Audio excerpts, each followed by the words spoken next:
രാജ്യത്ത് കറൻസി നോട്ടുകളും നാണയങ്ങളും അച്ചടിക്കാനും വിതരണം ചെയ്യാനുമുള്ള അധികാരം റിസർവ് ബാങ്ക് ഓഫ് ഇന്ത്യയ്ക്കാണ്.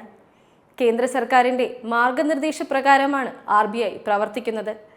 രാജ്യത്ത് നിലവിൽ 50 പൈസ നാണയം മുതൽ 20 രൂപയുടെ നാണയം വരെ വിപണിയിലുണ്ട്. 30-50 രൂപയുടെ നാണയങ്ങൾ വൈകാതെ തന്നെ പുറത്തിറക്കുമെന്ന റിപ്പോർട്ടുമുണ്ട്. ഇതിനിടയിലാണ് 5 രൂപ നാണയങ്ങൾ RBI നിർത്തലാക്കുന്നുവെന്ന വാർത്ത സമൂഹ മാധ്യമങ്ങളിൽ കത്തിപ്പടരുന്നത്. ബംഗ്ലാദേശുമായി ബന്ധപ്പെട്ട ചില സംഭവ വികാസങ്ങളും നാണയം പിൻവലിക്കൽ നടപടിക്ക് പിന്നിലുണ്ടെന്ന റിപ്പോർട്ടുകൾ പുറത്തുവന്നിരുന്നു. എന്നാൽ ഇതിൽ വാസ്തവമുണ്ടോ? രാജ്യത്ത് 2 തരത്തിലുള്ള 5 രൂപ നാണയമാണ് പ്രചാരത്തിലുള്ളത്.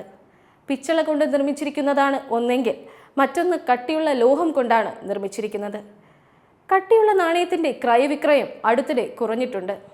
കാരണം മറ്റൊന്നുമല്ല, നിലവിൽ റിസർവ് ബാങ്ക് 5 രൂപയുടെ കട്ടിയുള്ള ലോഹ നാണയങ്ങൾ പുറത്തിറക്കുന്നില്ല എന്നതാണ് കാര്യം. മുഖവിലയേക്കാൾ കൂടുതലാണ് ചിലവെങ്കിൽ നാണയമോ നോട്ടുകളോ പിൻവലിക്കാവുന്നതാണ്. ഇതൊരു കാരണം. എന്നാൽ മറ്റൊരു വസ്തുത കൂടി നാണയം പിൻവലിക്കുന്നതിൻ്റെ പിന്നിലുണ്ട്. ബംഗ്ലാദേശിലേക്കുള്ള അനധികൃത കള്ളക്കടത്ത്. ബംഗ്ലാദേശിൽ കട്ടിയുള്ള ഈ നാണയങ്ങൾ ഉരുക്കി വൻതോതിൽ റേസർ ബ്ലേഡുകൾ ഉണ്ടാക്കുന്നതായി കണ്ടെത്തിയിരിക്കുന്നു.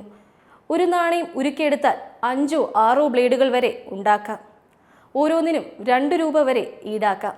അതായത് 12 രൂപ വരെ ഒരു നാണയം ഉരുക്കി രൂപമാറ്റം വരുത്തുന്നതിലൂടെ കള്ളക്കടത്ത് മാഫിയയ്ക്ക് ലഭിക്കും.